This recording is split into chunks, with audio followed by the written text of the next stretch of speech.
अभी तक के इसमें हमने 10वीं जमात के अलजेब्रा के पहले सबक हमजात खत्ती मसावातों को हल करना, एक तो अखराज के तरीके से हल करना, दूसरा जो है ग्रामर के उसूल से या फिर मुरब्बे खालिब तरीके से हल करना, उसकी मिसालें हल करें और आगे भी करेंगे इंशाल्लाह। अब ये एक जो है सवाल क्या बोलेंगे इसको, एक या दो नंबर के लिए जो सवाल ऑब्जेक्टिव टाइप क्वेश्चन जो है ना, तो उसमें मुरब्बा खालिब की कीमत मालूम कीजिए, ऐसा एक नंबर या फिर दो नंबर के लिए भी सवाल आ सकता। तो हमने ग्रामर के जो उसूल के तहत मसावतें हल करे, उसमें समझ में तो आ गया कि मुरब्बा खालिब, देखो खाली लफ्ज के जो है उस पर नहीं जाना, परेशान नहीं होना, उसके मतलब को समझो। मुरब्बा कालिब, मुरब्बा हम समझते हैं, मुरब्बा किसको बोलते हैं, चौकोन। अब कालिब यानी कि इसका एक मायने समझ लो शक्ल के, यानी कि मुरब्बे शक्ल वाला ऐसा। तो ये कैसा है, ये चौकोन है ये, हाँ मुरब्बे खालिब शक्ल का है, इसकी हल करना है। उसके कुछ बहुत वसी माने नहीं है ऐसे। तो इसके अंदर में इसका ज़ाब्ता क्या है, किताब में आपने पढ़े होंगे, मतलब ABCD के हिसाब से ए ज़रब बी मनफी बी ज़रब सी। तो ठीक है, चलो वही तरीके से हम हल करते हैं। ये यहाँ पे कोई भी मुरब्बा खालिब हल करो बल्कि जब आपको दिया और अंदर जो है आदात दिए हुए है, तो उसका मतलब क्या होता कि यहाँ पे ए है, ये बी है, ये सी है और ये डी है।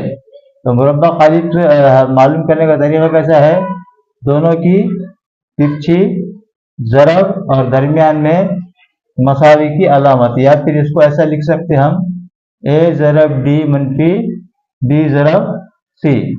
चलो, तो उसी के हिसाब से हम हल करते। पहले हम यहाँ पे ए बी सी डी इनकी कीमत मालूम करते हैं। ये क्या होता है, ए की कीमत कितनी है 5, बी की कीमत 3, सी की कीमत 7, डी की कीमत 9। ये कीमतों को इसके हिसाब से हल कर लो यहाँ पे। अब ये ऑलरेडी सवाल में आपको दिया हुआ आएगा, इस तरह के सवाल रहेंगे ना, तो उसमें आपको दिया हुआ आएगा।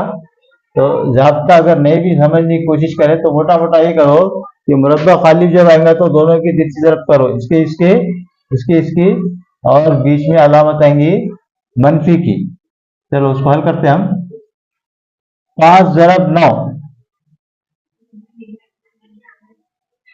मनफी 7 ज़रब 3, 7 ज़रब 3 लिखो या 3 ज़रब 7 लिखो, कोई फर्क नहीं पड़ता, वही है। 9 पंजे 45 मनफी 7 तिया 21, 45 में से 21 तफरीक करो, 4 2 में से 2 गए तो 2, यानी कि 24। यानी कि हमारा जवाब क्या आएगा, ए मसावी है 24। सवाल आपको इस तरह पूछ सकता है कि ए की कीमत मालूम करो या फिर मुरब्बा खालिब की कीमत मालूम करो। एक तो सवाल हल करें तो आपको समझ में आ जाएगा इंशाल्लाह। बस देखो, सवाल है मुरब्बा खालिब की कीमत मालूम कीजिए, या फिर इस तरह का सवाल देकर पूछ सकता है कि एन की कीमत मालूम कीजिए। अब इसके अंदर हमको राब्तों के अंदर में जाना नहीं है अपना, सीधा सीधा सिंपल तरीके से हम इसको हल करेंगे कि मुरब्बा खालिब की कीमत मालूम करना है तो तिरछी ज़रब करेंगे नादात की, इसकी इसकी ज़रब होंगी और इनकी ज़रब, और बीच में अलामत आएंगी तफरीक की। तो इसको हल करते हैं हम। यहाँ पे हल लिखा करो, मनफी 8 ज़रब 4,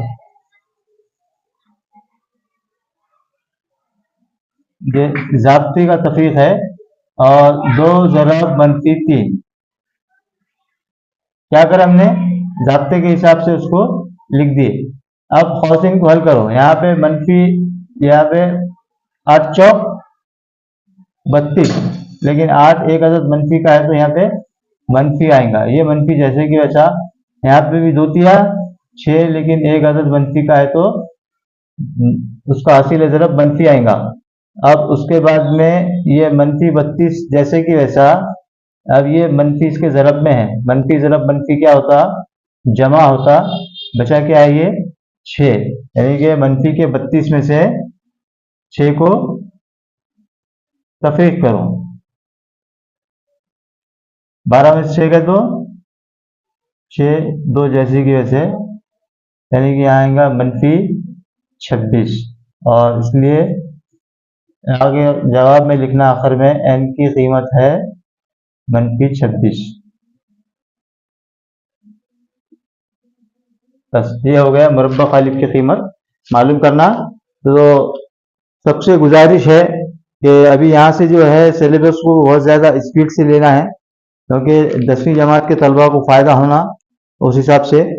तो वीडियो को ज़्यादा से ज़्यादा शेयर कीजिए, चैनल को सब्सक्राइब कीजिए, और जो भी कमेंट आपकी शिकायत है या फिर कुछ सवालात हैं तो उसके ज़रिए, कमेंट के ज़रिए हमें आगाह कीजिए। अल्लाह हाफ़िज़।